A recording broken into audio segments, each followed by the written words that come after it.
Florent, thank you so much for joining me today, and I want to welcome you officially to Oaklawn. You've had more than 1,700 wins, and that has amassed more than $110 million in earnings. That's a lot of cash right there. Now, you're riding full-time at Oaklawn for the very first time, and you've definitely made your presence known in the jocks room, sitting at the top of the standings as of right now. What was the driving decision behind moving your tack here this meet for 2021? Well, obviously,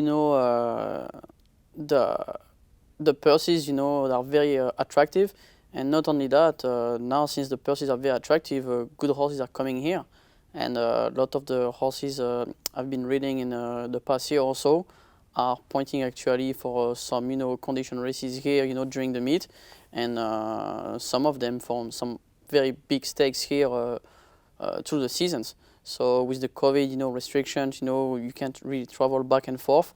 It just made a lot of sense, for me to be based here at Oaklawn for the season.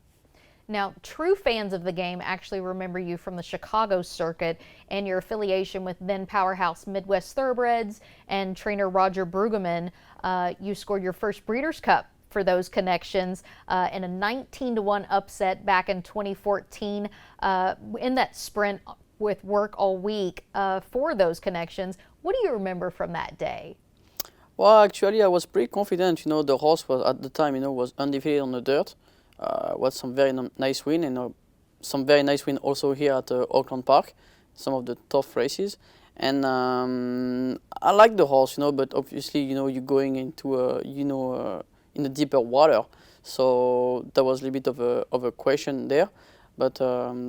The horse just delivered, like he always did, and he was a sacred, champion horse, sprinter at the end of the year, which was great, for the connection. Also myself, was my first time riding a champion horse, and just very thankful, for the late, Roger Brueggemann, and of course, Midwest Thoroughbred, who gave me a tremendous push, through my career, and especially at the beginning when I needed it the most. Now, I just mentioned Roger did recently pass. What was your connection with him? A great connection. He was just an incredible, person to be around with, and he was very soft-spoken. He didn't open up to a lot of people, but I was, pretty tight with him, and always, have a good connection, and didn't, mean to spend, some time, half an hour in his office and just talk about, life in general, just get away from the races, and just a great connection with him. He just was a great person and excellent trainer for sure. Now, from your first win at Longchamp in your native France back in '04 to riding first call for some of the biggest powerhouse barns here in the States, what are some of the important lessons that you've really learned along the way? Well, those are like two different, style of riding, that's for sure. When I came here, I had to adapt, it took me a little while. And also when I came here in America, I didn't have any allowance apprentice. And I had to really work hard to make it, because that was the, language barrier first. I didn't speak English very well. And also the style of racing is totally different. We race most on the turf, previously like 90% on the turf over there in Europe, and here we race mostly on the dirt. So I had to adapt to that. But no, I'm very happy with the situation, and I'm really thankful for every US trainer, the opportunity they have been giving me, through the years and since I've started riding here. Now, you mentioned some of the riding styles, and watching races internationally, there is some adjustments. So what were some of the riding style adjustments that, some of the U.S. trainers don't always take kindly to some of those international jockeys coming over? What kind of adjustments did you make? Well, a lot, actually, especially on the dirt racing, because, when I first came, I was known, as a turf rider.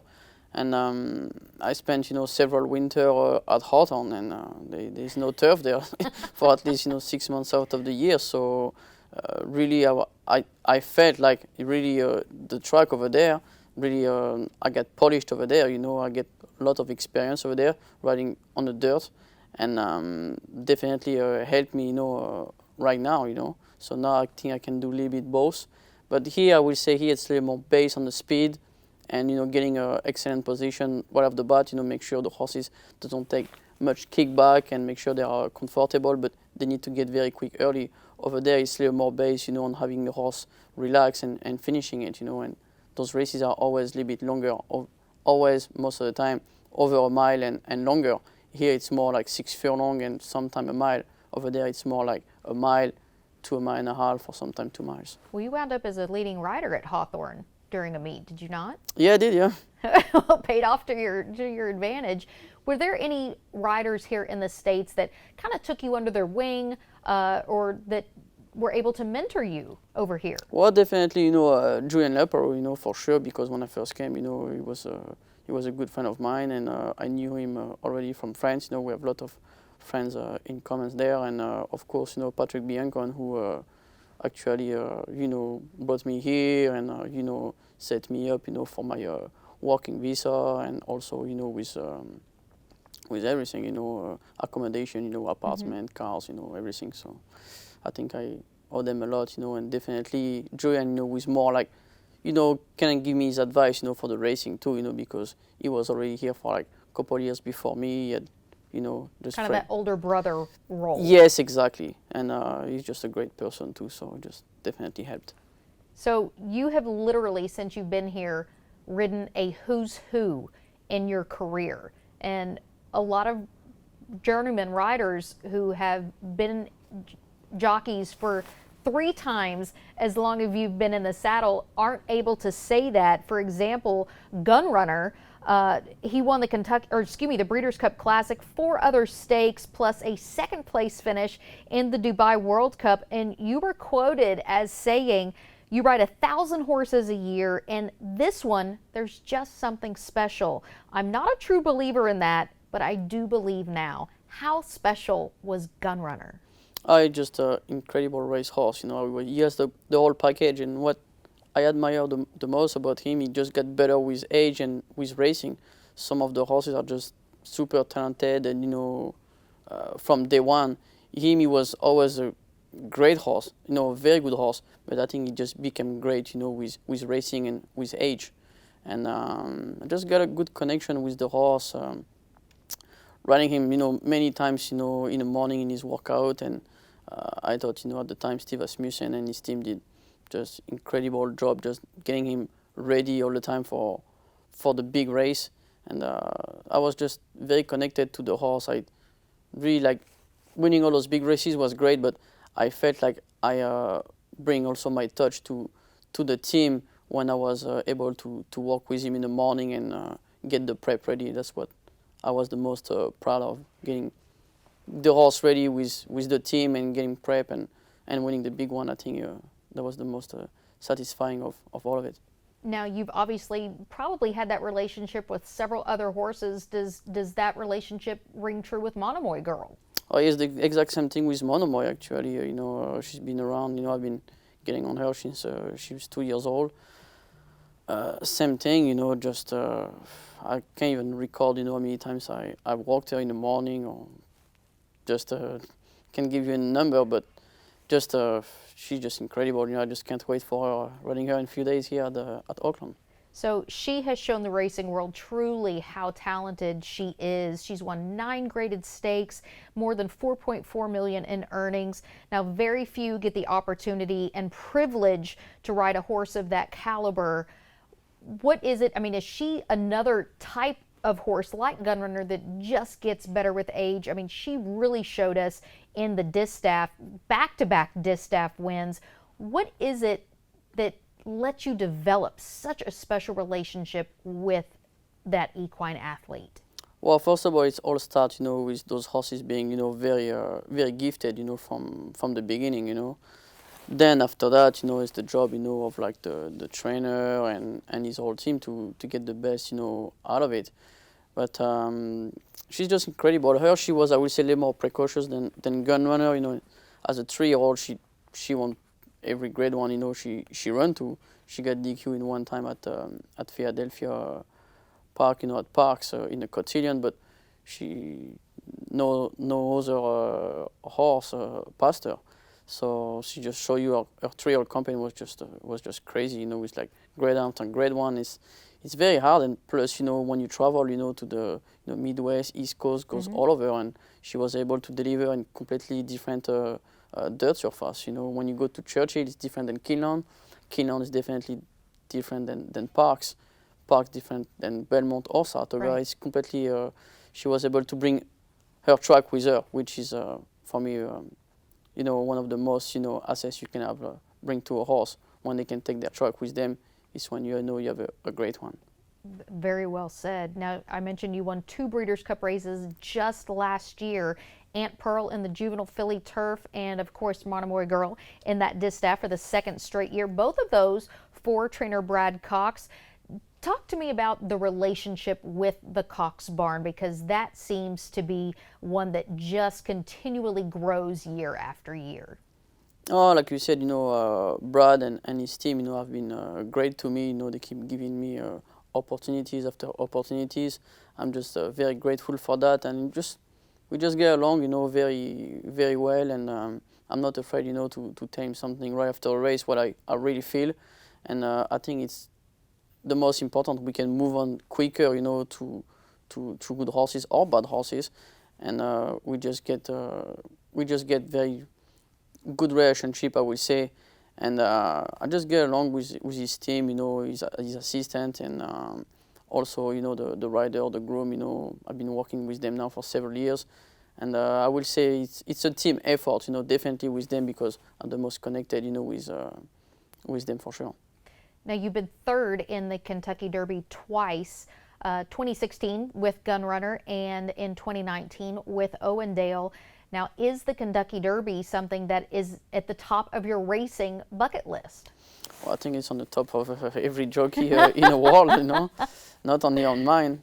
But no, definitely the Derby will be great. Even one of the Triple Crown, left alone, I never got a chance of winning one. I won some very big one, but those 3-year stakes, since to escape so far. I'm hopeful, for this year, or maybe next, but definitely something I would love to win. But the Derby is definitely very, very high on the list, and number 1 for sure. Now, what are some other things on your racing bucket list? That Royal Ascot. Of course, Royal Ascot. No, will be great. Royal Ascot will definitely be great, and maybe it's very hard to go with horses, from here in America, but definitely a race, like the Arc de Triomphe, or something international, like Dubois World Cup or something like that. So we know Florent Geroux, the jockey. What does Florent Geroux, the person, like to do outside the racetrack? Spend time with my family. Okay. My wife, Casey, and my two daughters, Olivia and Celine. I spent a lot of time with them the past several days, due to all those races, being cancelled. So that was great to reconnect with them. It's the toughest part of the year. It's right now during the off season, when because they stay in Kentucky, in Louisville, and I'm the one who has to travel. But I try to go, as many times as I can, to go visit them, and so I like to just spend time with them in general, and just do activities, with the kids.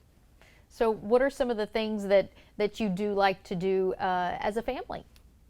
Well, definitely, if we can, just watch them play in general, actually, they are the one actually are playing, and I'm the one watching, And How old are they now?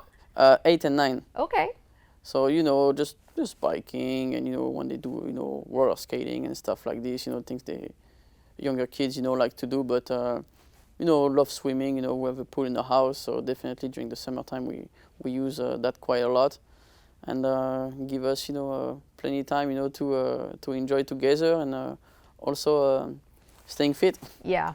So you gave me a couple of things on your horse racing bucket list. What are a couple of things on your personal bucket list?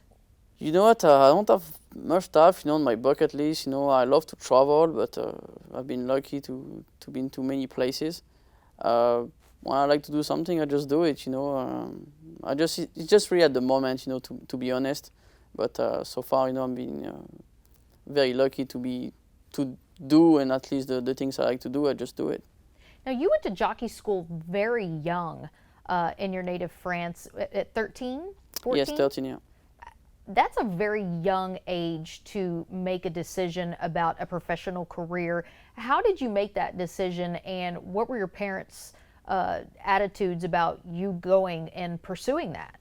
Well, actually, my father was a jockey and a trainer, so he's kind of the one who kind of like put it in my ears. He didn't push me at all, but I was getting at the age when you start trying to like learn what you can possibly do. And he told me, he said, you can always try the jockey school, and if somehow you don't like it, just come back home. It's very simple.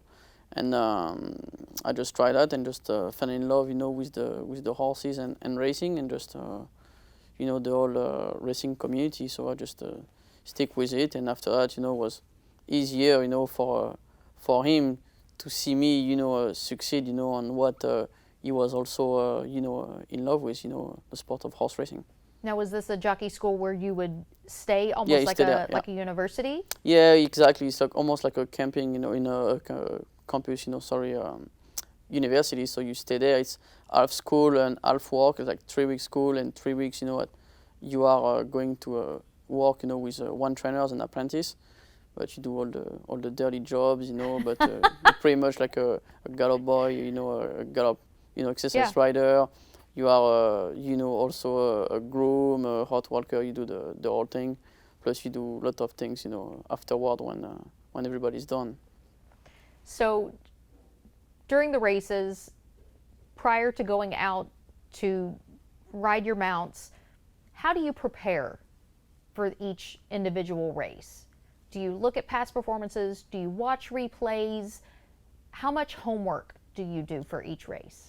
Well, yeah, obviously doing a lot of homework, but I try to watch races, especially like on a daily basis. If I'm not watching here, at Auckland, I always have like a TV on, somewhere in the jockey's room, or if I don't race, then I'm looking, at like, right now, I'm looking at the West Coast or the East Coast or somewhere in Kentucky.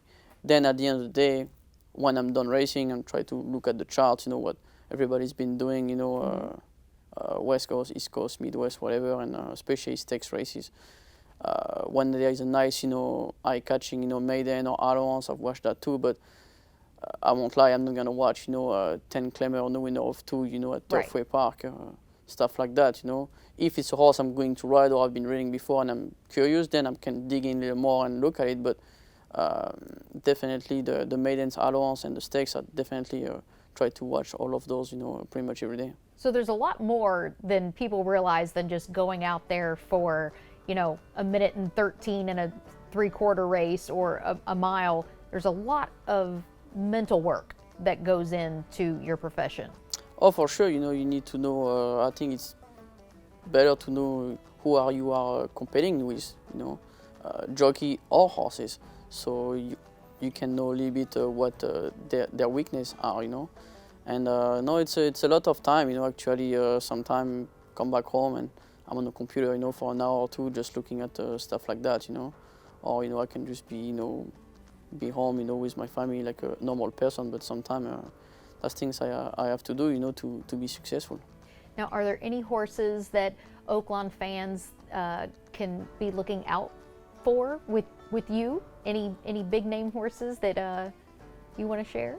And there's one, actually, I think she's okay. She's running Sunday, Mono My Girl. Well, that's a very big name, so. No, Mono My Girl for sure. I also have a very nice 3-year-old colt named Caddo River. Mm-hmm. He just Smarty recently Jones. won the Smarty Jones, and he's pointing for the Roble Stakes March 13. Very excited about him. And just very nice horses in general, some of the time is day by day, and sometimes a little bit late decision, but mostly the good one for this meet are definitely going to be for Brad Cox for sure. All right. Well, thank you so much, and we're so excited that you've got your tack here, and good luck. Me too, thank you.